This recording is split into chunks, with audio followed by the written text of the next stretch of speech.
Oh, hey, Maximo. Oh, a new dog collar for my dog? That's so nice. Thank you so much. Wait, what do you mean you want me to wear it? Why does this say Daddy's little bitch?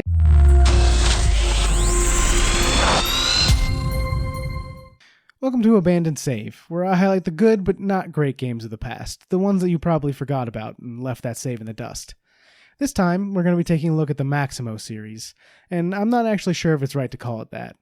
You see, sometime about 30 years ago, Capcom decided that it wanted to make a new entry in the Ghosts and Goblins franchise, specifically David Siller from Capcom Digital Studio. Siller was a Naughty Dog veteran, and as revealed by him in 2015 on Facebook, he was the main designer of the Naughty Dog game Crash Bandicoot. With how that first game in the Crash franchise plays, it's no surprise that he was looking to bring back some classic arcade-type gameplay with the new game for Capcom, and that's exactly what they did here. So first off, let's take a look at where we're coming from in the original arcade classic. In this game, you play as Sir Arthur, and you get 2 hits before death, the first knocking off your armor and reducing poor Arthur to his underwear, and the second killing you.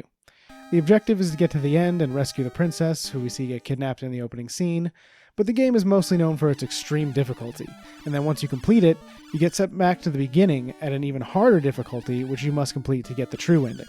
So that's the basis that we're coming from.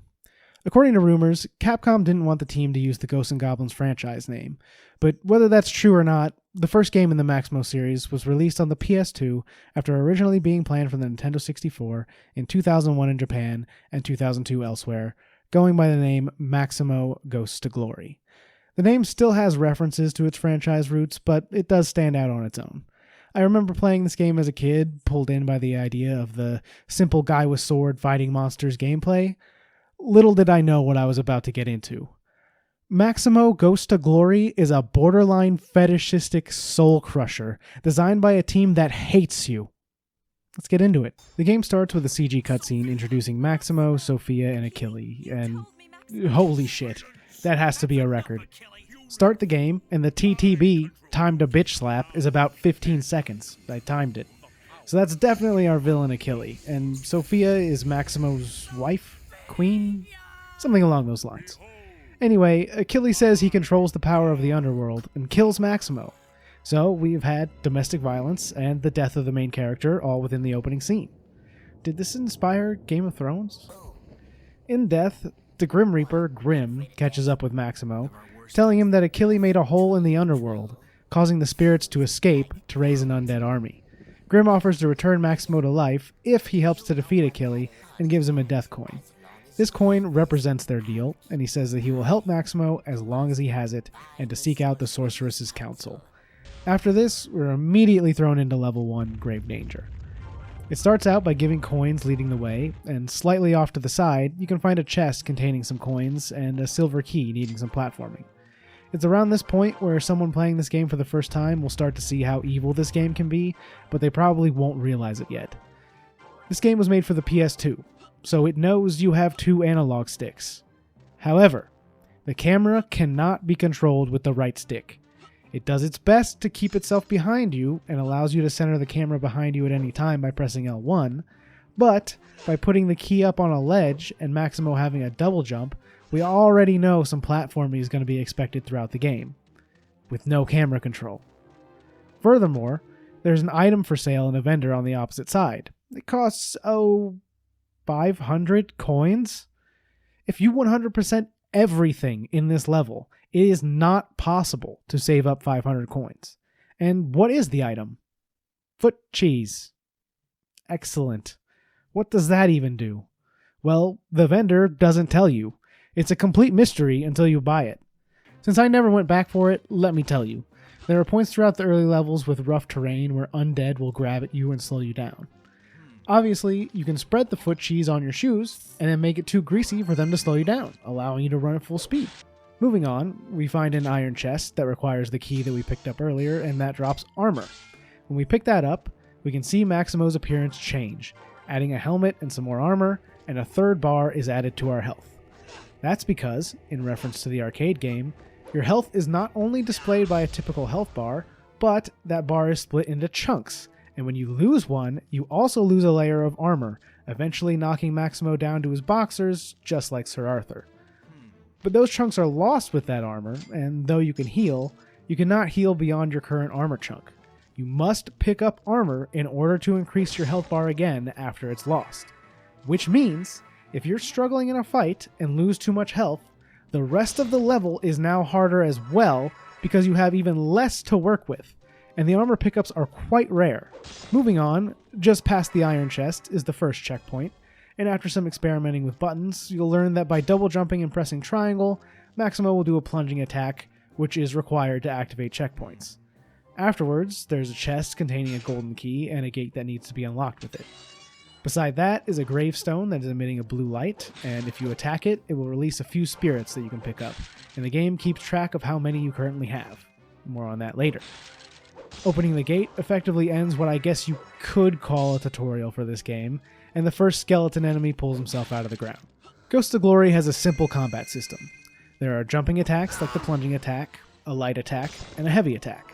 You can also crouch and attack, and Maximo comes equipped with a shield that you can block with by holding R2. These early skeletons explode into bones in one hit, so we don't have to explore it too much here. There's also a ghost enemy that appears, and when it hits you, it causes you to drop spirits flying into different directions on top of the bit of damage that it does, making you run around and pick them back up or risk having them float away and losing them. At this point, you won't really have any idea what the spirits even do, so it's not that punishing, or at least it doesn't feel as much. But the game has introduced you to the idea that these can both be collected and lost. Eventually, an enemy drops a blue power-up of some kind, and if you pick it up, it stores in the bottom left of the screen, showing 2 more empty slots that can presumably be filled later. You will not be able to see what the power-up was unless you open the inventory screen, which will tell you what any you currently have do. I didn't know this yet though, and continued on, where I later found another vendor in the level, this time selling a full health potion for 50 coins, which I decided to buy. With more skeletons popping up, I also learned that enemies can be knocked over, at which point you can do a plunging attack to take them out. Jumping through some of the grabby ground, I found my first green potion, which restores a portion of your missing health, but not all of it like the red potion. Eventually, I made my way over to a cave that spawned a lot of enemies with a glowing beacon inside. The beacon cannot be harmed until all enemies are defeated, and once you destroy it, that ends the level. So every level requires you to go through a mini gauntlet after everything else it's put you through in order to successfully complete it. Upon completing a level, you will be presented with a summary screen that tells you your level mastery, as well as your game completion and game mastery percentages. 100% mastery is achieved on a level by killing all enemies by your own hand. Enemies dying to environmental hazards may or may not count. It's up to the game to decide. Finding every item, not counting those that are dropped by enemies or the ones that you buy from the vendors, destroying all structures that contain spirits, and opening every chest, including the hidden chest. That is a lot to ask of the player, so there's definitely a great reward for it, right? Keep thinking about that one. After viewing the level summary and loading, we arrive at level 2, the Tomb Tower. Just to the right, after just a few enemies, there's a beacon that says Coffin Canyon when you get near it.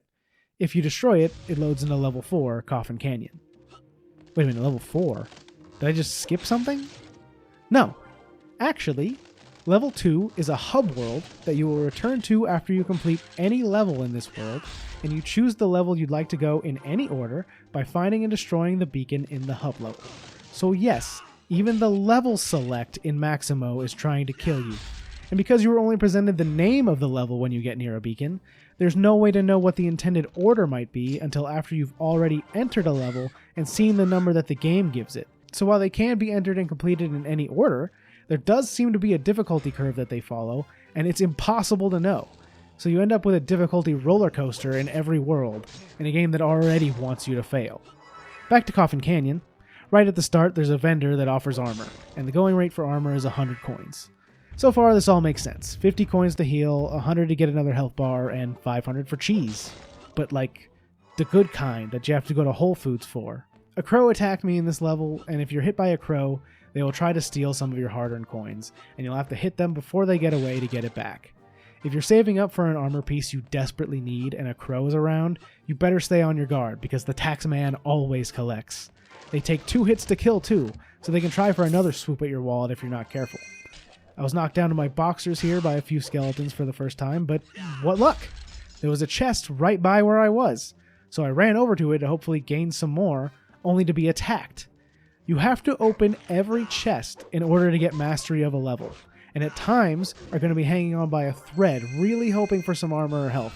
And that is when the game will hit you with mimics. So you have to be vigilant at all times, even when hoping for a way out of your current predicament, because that chest that might save you could also be waiting to kill you, or otherwise just make your situation even worse. I managed to survive, and just ahead there was a cliff that was falling apart as I went, and I saw a heart on a precarious ledge. Not knowing what it was, I decided to jump for it and received an extra life. I immediately fell off trying to get back, however, and lost my first life as well. This reset me back to the checkpoint just before, now with 2 health bars and the base armor. But upon reaching the ledge again, you can see that the life is no longer there. But it's not just extra lives that work this way, it's anything. That means if you make a perilous jump for some extra armor and then immediately die, losing it in the process, you cannot attempt that again with your next life. You have to make do without it. This game wants you to fail. For the second time here, I picked up a power-up, and this time I opened the inventory screen. Here we can see that the first power-up I got and still have is the throw shield ability, which allows me to throw my shield with the circle button. And what's that blue text at the bottom? Requires shield. Oh, you thought that was for free? There's no handouts here. The blue dots underneath Maximo's health bar represent the shield strength, and if it's depleted, the shield is lost. You lose 1 dot anytime you block an attack or attack with your shield by throwing it.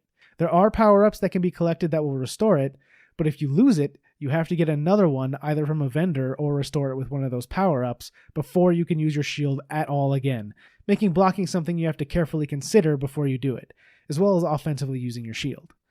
You can also find or buy a silver and gold shield later in the game that give you more health for your shield. The other power-up was Mighty Blow, which allows you to do a lunging attack by pressing forward while hitting triangle, and that became one of my favorite attacks, and you'll see it a lot through this portion of the video. At the bottom of both of these abilities, it also says, this ability is locked and cannot be lost. To me, that meant that I was supposed to get it, and it's a permanent upgrade. That is not what it means, but once again, that will come up later. Baited by some treasure, I fell to my death again very shortly after losing my shield, and you do respawn with a full shield, so you're not completely defenseless if that happens. At this point, I've already learned that treasure is my enemy, the game is my enemy, and to never lose sight of the goal, because nothing will help you get there. So this time, I ran straight for the checkpoint and ignored as much as possible before continuing on, and of course falling to my death again. I collected my 4th power-up, and the power-up bar extended to add it in. This time, it allows you to do 2 light attacks back to back, and it does not say that the ability is protected from loss on death. I wonder what that could mean. I managed to complete the level and return to the hub world where I was killed, and the power-up bar pops up, showing me I have lost that ability. So as far as I'm aware at this point, some abilities can be lost on death, and that was one of them. I still didn't have the whole picture and wouldn't for a while. After reviving, I found level 5 bad to the bone, and was still not doing things in the proper order. Early in this level, I got a new power-up that required a sword enchantment, and not knowing what that was, I just closed it, and almost immediately afterwards, I got my first one. The sword was imbued with flame, giving me more damage, and the circle near Maximo's health bar now showed how much power I had left on it. This level also contains the first vendor I saw that offered a mystery for 150 coins. Even knowing that this game hates the player, I decided to be scammed, and was pleasantly surprised with an extra life. As it turns out, this is random, and I just got lucky. It can be anything, from the foot cheese from before, or just some sword charge for your enchantment, to armor or an extra life. Also in this level, I spotted a chest in the distance, and when I got near it, a wizard popped out of it and hit me with his spell, turning Maximo into a defenseless baby who can do nothing but jump around and shake his rattle until it wears off, while the wizard and any other enemies continue to attack you. Baby Maximo is also very slow, so you're most likely going to take damage if this hits you. But when I turned back, I caught up to him and the chest dropped 1 singular coin. It's not even a real chest. Just another trap designed to damage your psyche. Can you tell it worked? After completing the level and going back to the hub level, we can also see that your state is carried over between levels completely. The amount of health you have, coins, sword enchantments, and how much power they have left, everything. Because of this, I suppose you could get really good at one level in each hub in order to stock yourself up at any point before trying something new, and that's probably what they wanted. But just like the treasure or power-ups, they constantly hover over death pit jumps, it's just not worth taking the risk. I finally found level 3, Dead Heat, afterwards, where I finally found a hidden chest containing some armor. Since I was in full armor already, upon picking it up, I got the ultimate armor upgrade, Golden Armor, lasting 20 seconds that fills your health and grants you invincibility until it ends, and you go back to regular full armor. This is very limited, and you can't activate it when you want to. It happens when you pick up the armor, so while it is a good power-up to have in a fight, often you end up running around in your new piss-colored shine for 20 seconds and get no benefit from it. Going back to the hidden chest as well, they reveal themselves from the ground when you jump near them, and aside from a specific power-up you may or may not have at any given point, there is no way to tell where they are. These can come in really clutch when you just happen upon them, but going for them all would just be an exercise in tedium, a lot like modern-day collectibles tend to be. While I was walking around in the golden armor, I also opened a spirit gravestone for the first time after holding at least 50 spirits, and instead of more, I was granted a second death coin. So what those actually do is allow you to get more death coins, but at this point their purpose has still not been made clear. After doing all that gearing up, this happened though, so all of that was for naught. Shortly afterward I died again and lost my final life. At this point I was presented with the continue screen with Grim front and center. The game asks you to press X to continue, and you toss a death coin into Grim's hand. You're then revived at the start of the level with 4 lives. So that is the purpose of the death coins. They serve as continues when you run out of lives. But only 50 spirits to get another one? That seems pretty generous for this game. Dead Heat was the last level I needed to complete in the first world, and when I returned after completing it, a drawbridge opens up in the hub level, opening the way to the first boss fight, Ghastly Gus. And this boss fight is surprisingly easy. You need to hit the boss once to knock him off balance, and then again to knock him down, at which point you can do damage to his health. Being able to throw the shield made this really easy, and he was down in only 3 hits. Then, one of the sorceresses appears. She says this will help you and increases the size of the power-up bar. I didn't really notice what was going on here, but with each boss you defeat, the amount of power-ups you can keep stored and maintain on death increases, and you can actually swap them around in the inventory screen to create a build for yourself out of the abilities you like the most. Since the power-ups drop at random, and some are clearly better than others regardless of your preference, once you realize how this works, a lot of the decisions are kind of made for you. Then the sorceress Lenore offers you 3 choices. Lenore's Kiss, Full Armor, or Save? Ghosts to Glory does not operate on an autosave system, nor does it save at the end of levels or anything similar. You must defeat the boss in a world in order to save the game, and then it's only if you choose that option. But you can only choose one of these things, and the Kiss is one of those things that seems pretty obvious, right? It won't give you an immediate upgrade, but collecting them will surely give you something you couldn't otherwise get. So since I wanted to see what that was, I forsook the ability to save the game, or get some armor, and chose Lenore's Kiss. We get another cutscene of Achille being ruthless. Your orders were to kill Maximo, so here is your reward.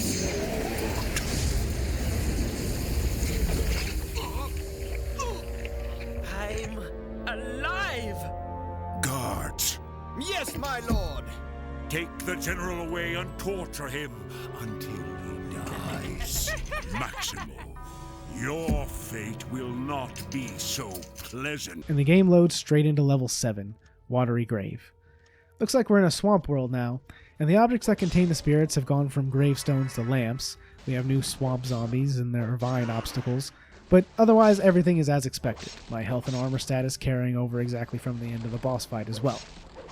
This was a quick and uneventful level, and I was out into the swamp hub level, level 8, the Magic Tree. Near the start of this hub, I found a pool that also existed in the hub of the first world, and since it's not going to come up in my playthrough, the pools are actually the place you need to go to on the hub world to save your game, at the cost of 100 coins. You cannot save the game when you want to, and if you can't pay the price, you still cannot save. From here, I moved on and actually found level 9 next, and in it I found this vendor containing monogram boxers for 300 coins. I couldn't afford it, so I didn't think too hard about it, but I bet you can guess at this point exactly what they do. Absolutely nothing. They change the design of your boxers when you get knocked out of your armor. I'm beginning to think these vendors are more of a scam than they ever are helpful. Just to the left of level 9 is level 11, never forget, and there I picked up a power-up that allows you to hold up to 4 health bars instead of 3 by collecting armor.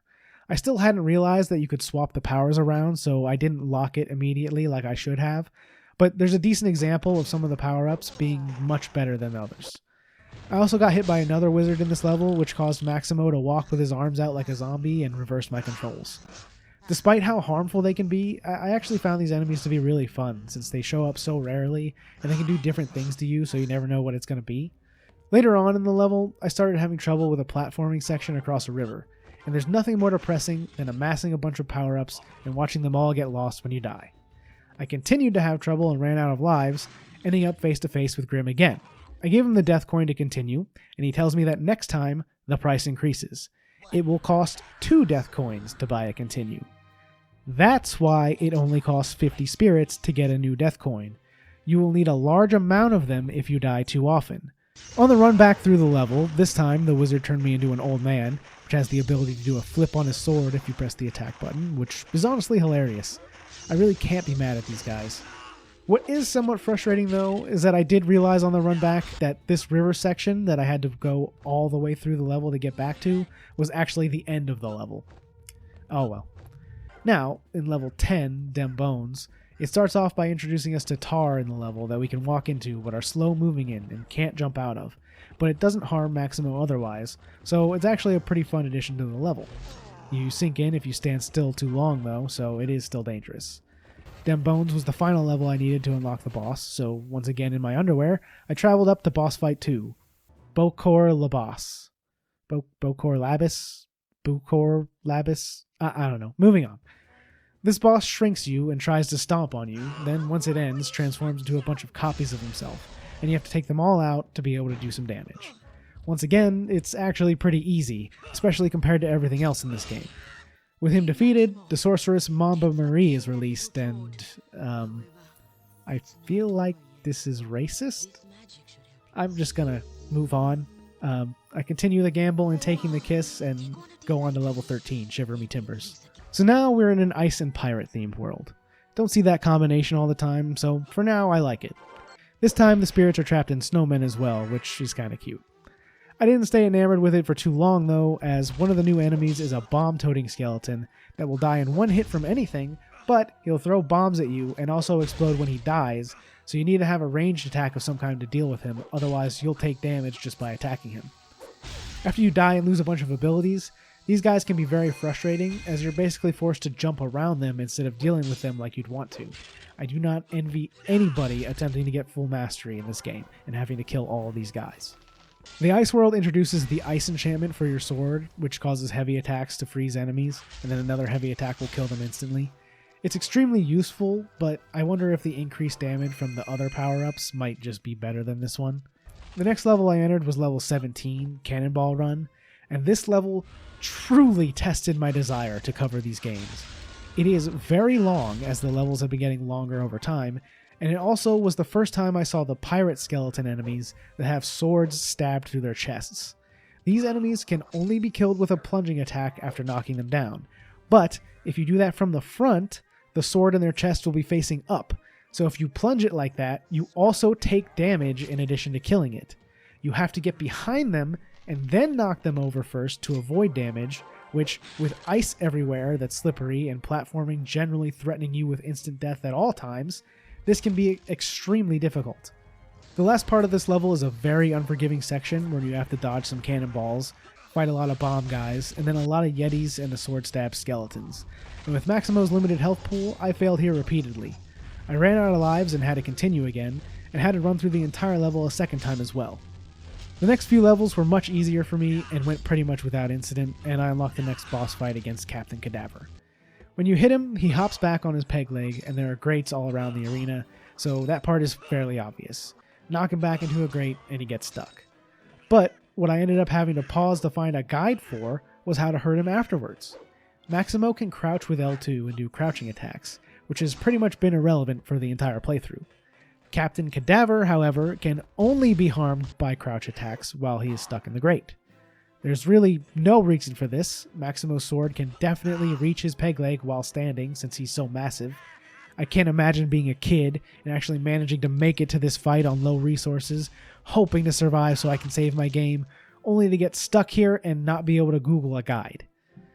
Once you know this though, the fight is relatively simple like all the other boss fights.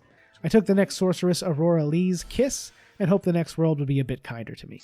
This triggers the next cutscene as all the sorceresses besides Stephanie have been rescued, and they say they cannot defeat Achille without her.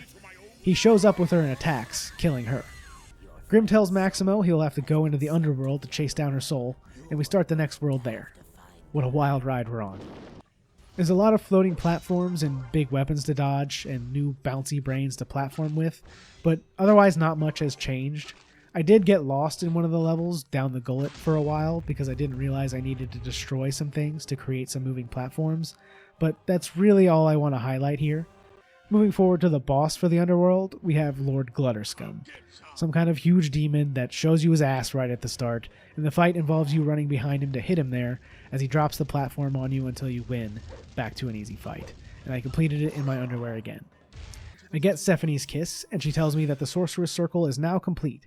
She also says that I have everything I need and that they cannot aid me further. Somehow, Maximo is teleported out of the underworld to the castle world, which is the final world of the game. Because of what Stephanie said, I was expecting some kind of crazy power-up for collecting all the Sorceress Kisses throughout the game, but for some reason, I don't see anything new here. Huh. This opening level focuses on finding keys to move forward, and while I was working on that, I noticed that if you do a plunging attack on the things that hold spirits after you hit them the first time, you get a few more spirits. Would have been really good to know going into it. One of the enemies new to this level requires plunging attacks as well, and then you smack their helmet to do damage, so the plunging attacks are actually a lot more important to the game than I first realized. Just past him is this section where a large gate blocks you off, and for the longest time I couldn't figure out how to advance, but I did jump on top of this tower early on, and surely... no. There's no way. Yes. You are absolutely supposed to make that jump. Halfway through the level, with your save on the line, like it is at all times.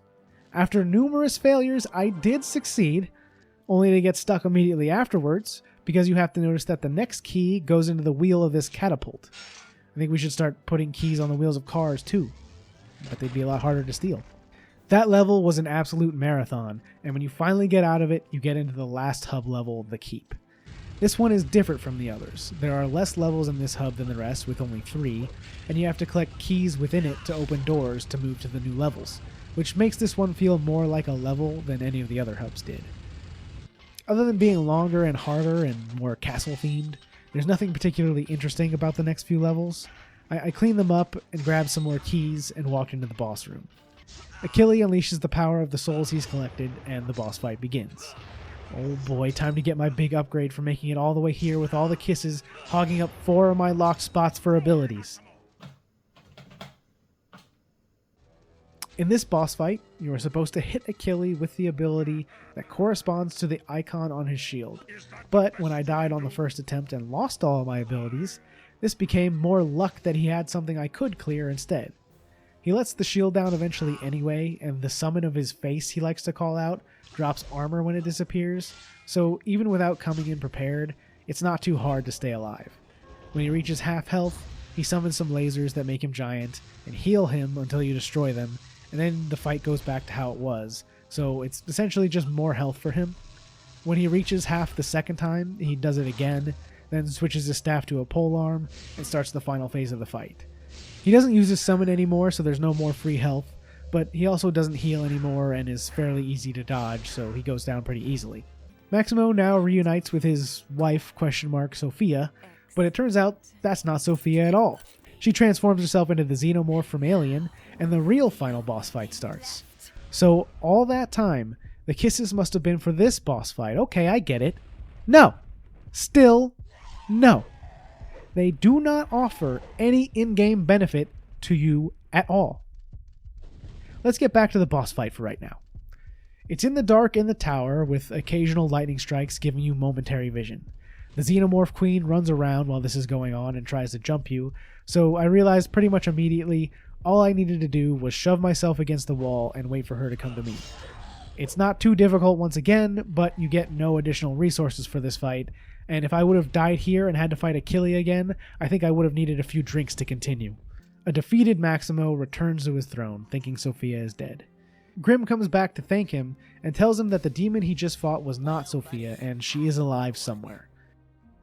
The sorceresses tell him they will rebuild his kingdom, and Maximo takes a death coin and tells Grim he's going to come with him to search for her. A sequel has been successfully set up, and the game cuts to credits. After the credits roll, you get the option to save your game so you can go back and get mastery on all the levels with your completed save. But what the hell was my reward for taking the kisses? Oh, well, back in the main menu, you gain access to this art gallery that could not load the images any slower. If you're curious, I did not go for 100% mastery on every level, but what that does do, if you are crazy enough to do it, is unlock a reversed version of the first level for you to play through. An homage, I think, to the Ghosts and Goblins original game, having you play through twice to get the true ending. And with that, I am finally free from this game. It tried to break me, but I remain strong. But what about Sophia? Well, the game was actually very well received despite its difficulty, and in 2003, Maximo vs. Army of Zin was released to continue the story. Oh god, here we go again. Wait a minute, I just booted the game up. What was that? Oh god. Difficulty settings, thank you! So, I haven't played this one before now, but I went ahead and picked normal difficulty this time. I managed to beat Ghosts to glory without saving. I've proved myself enough for one video. We begin with a noble king sealing himself in a robot army in a vault to save his people. And 500 years later, we find Maximo on the road facing some bandits. A woman comes and begs for his help, and an evil robot appears, but Grim shows up to help him out. Grim says not only is Sophia's soul not in the underworld, but she might even be alive. I kind of thought we had already established that, but he adds that there haven't really been any new arrivals either, and notices that a spirit is being used to power the robot villain he just destroyed. Maximo rushes off to help the girl's village, and Grim gives him a new death coin. I want it, Grim. Here. If you need me, just use the coin.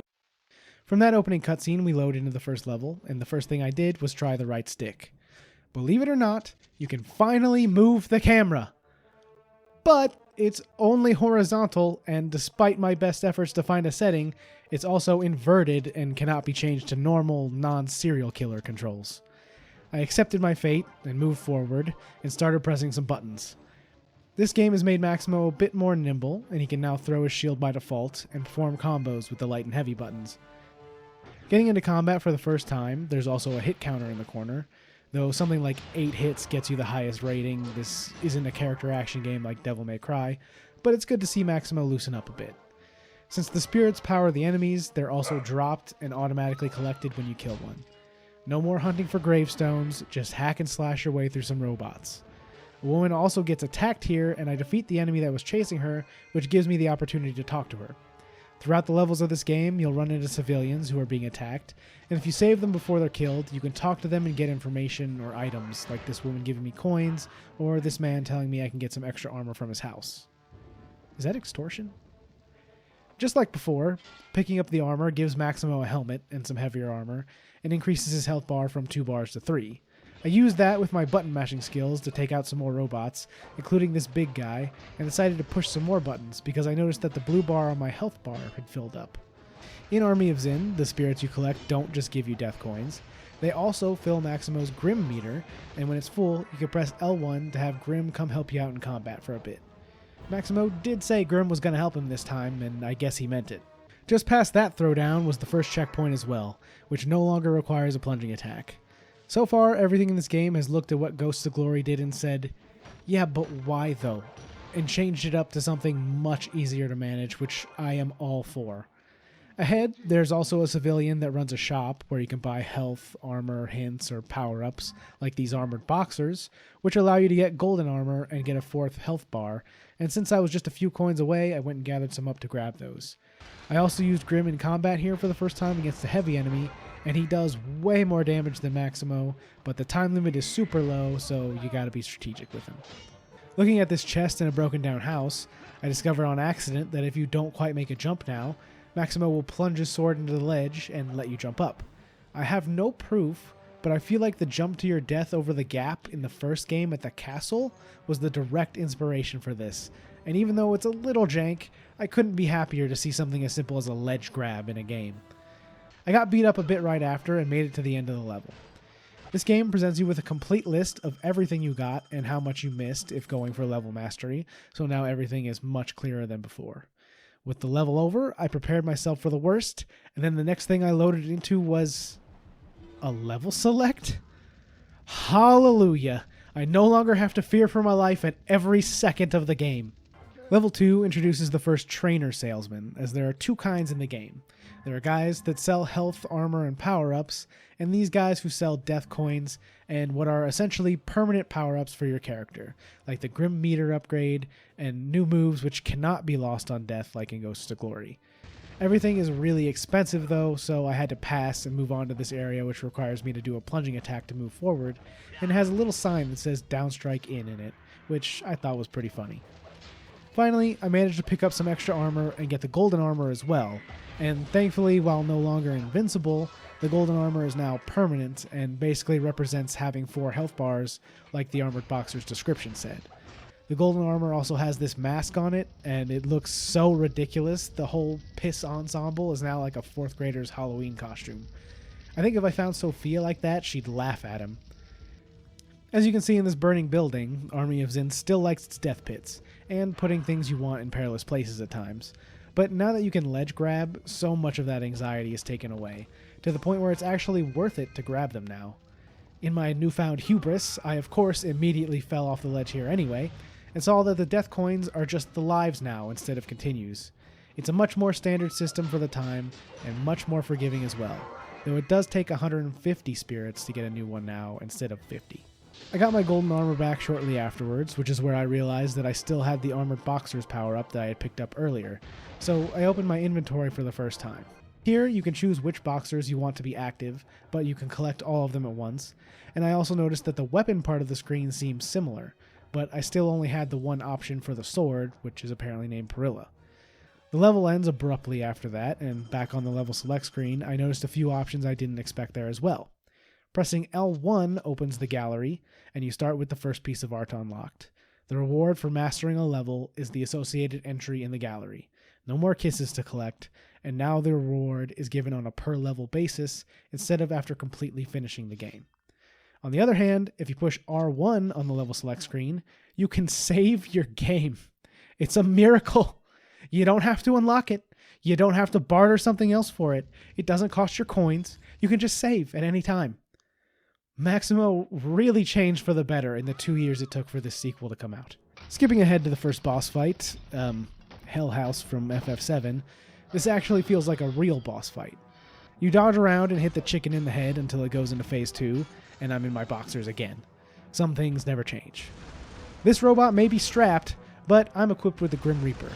Definitely didn't just forget about it until this point, and holy hell does that do a lot of damage. A better player could probably one-cycle this boss with that.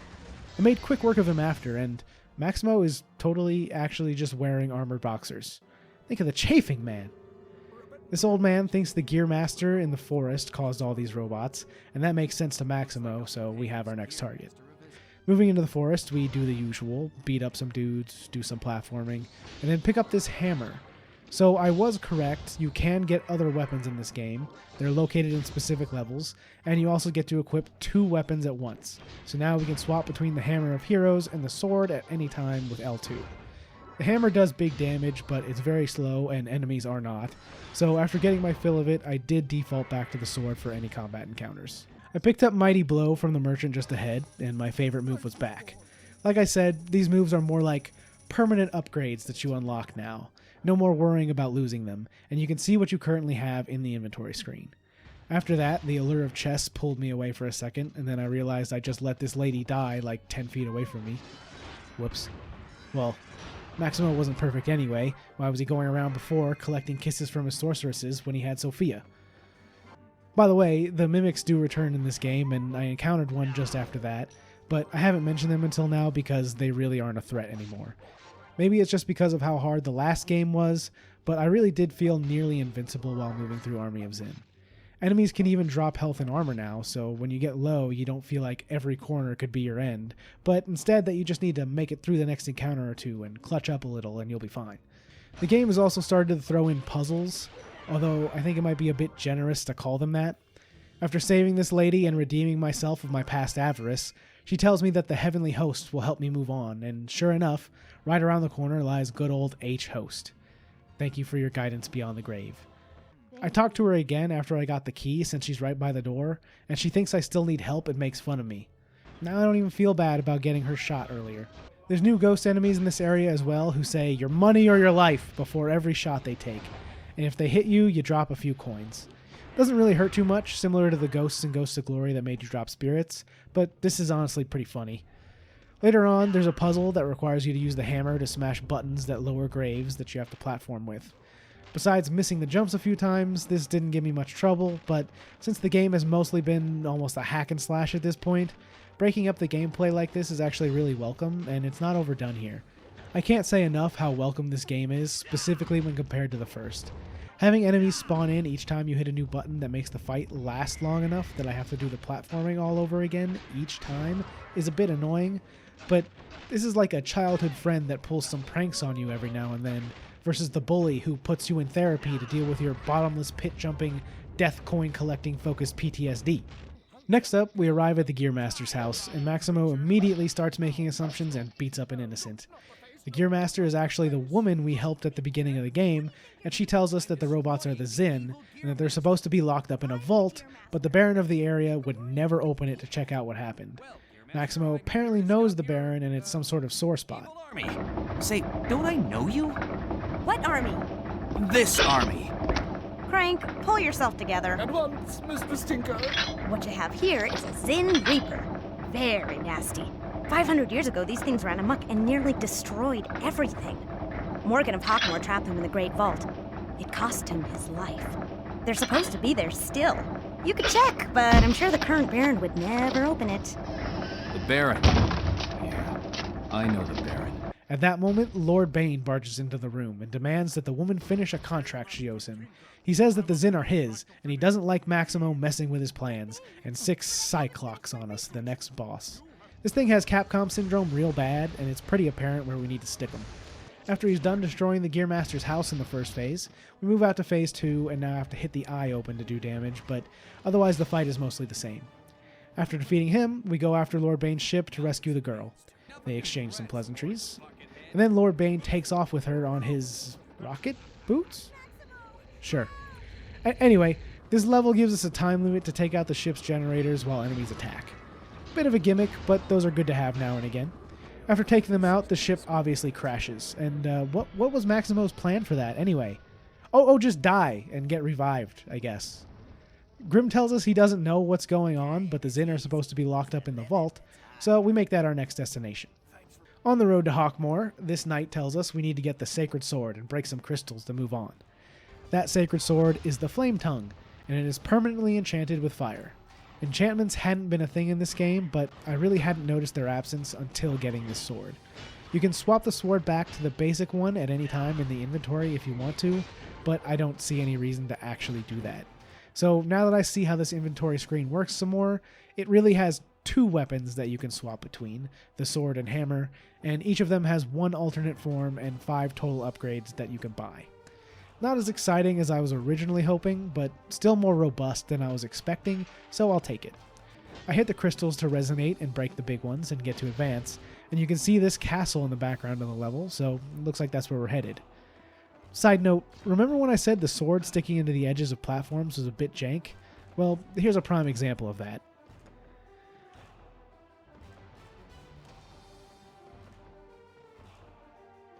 Well on the way, a dying knight tells us they were escorting the Baroness Elizabeth and lost her, so we're making a pit stop in this bug cave to rescue her. This is a really long and uneventful level where we find the Baroness at the end and... wait a minute. Maximo, you're not my husband. You haven't aged a day. You're still beautiful. Oh, Maximo, did Baron send you? That's Jennifer Hale. Alright, Maximo, wasn't expecting that. We tell her that we're bringing her back to her husband, and that we need him to open the vault. We take her back, and holy shit, the Baron is Nolan North. Not the guards that saved me. It was Maximo. Hello, Baron. It's been a while. Yes, You must have improved your skills since we last crossed swords. Tell me, have you any new scars? There's a voice acting power couple going on right here. Maximo and the Baron talk about their past, and Elizabeth tells him Maximo needs to open the vault. This angers the Baron because he is never supposed to open it, and instead of explaining anything, they decide to have a dick measuring contest instead, and the Baron's a boss fight. The Baron can call on his ancestors for help to attack, and blocks a lot of what you try to do, and this is honestly a decently tough fight. I eventually managed to force him to stay blocking while I mixed up attacks like this were a fighting game and he was in the corner or something, and I was able to get him down while being stripped to my shiny boxers again. Maximo finally explains the tiniest bit about what's going on, and the Baron agrees to open the vault. They open the vault only to find Bane inside, and now you get to work with the Baron in the level to fight the Zin and find a way out of the vault. You just need to focus on keeping the Baron alive until he decides to hold it down, and you do some platforming to get out. When you get out, somehow he joins you, and you decide to split up so the Baron can protect his wife, and Maximo goes after the Zin cannons, because they have those now. This section of the game is pirate-themed in a drained sea. I guess they really like pirates over at Capcom.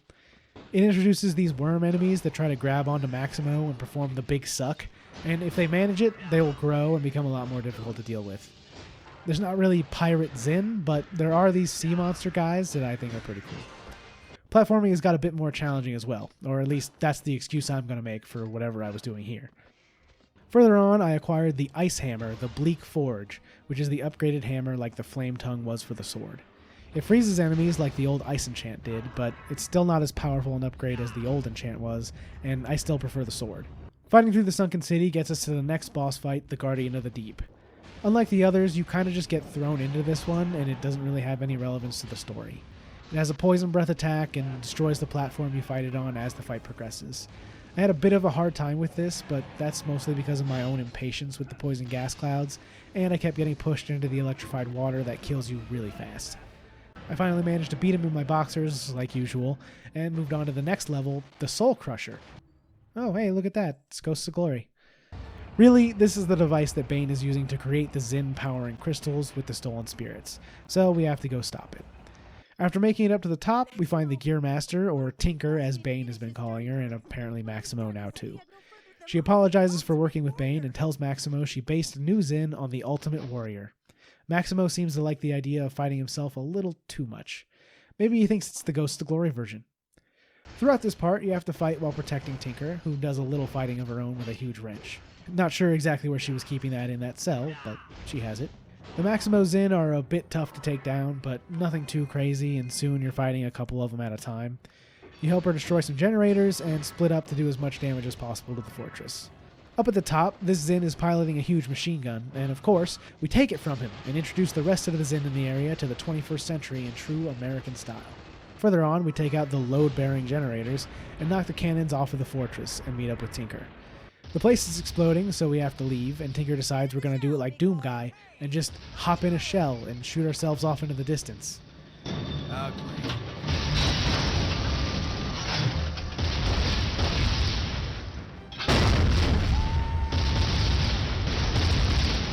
Somehow, that lands you safely where Bane is, and he has defeated the Baron. Maximo taunts him, and we start the boss fight against the Master of the Zin.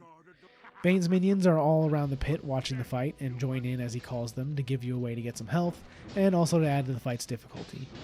He also heals while you're fighting them, but you just need to do damage a couple times and he absorbs some Zin or something, and phase 2 of the fight begins.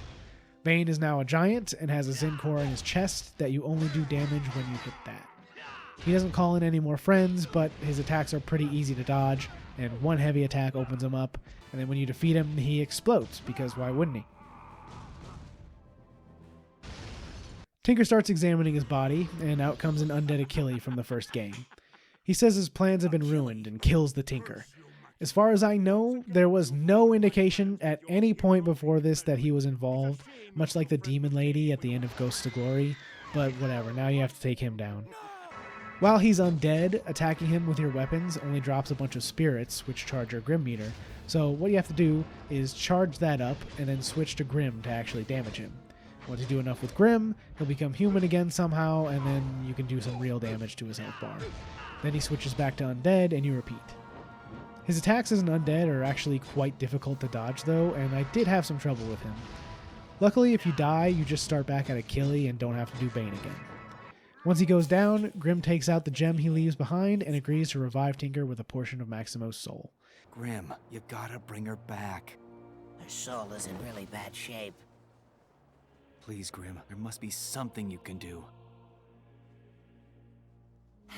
This may sting a bit. A piece of your soul may make hers whole.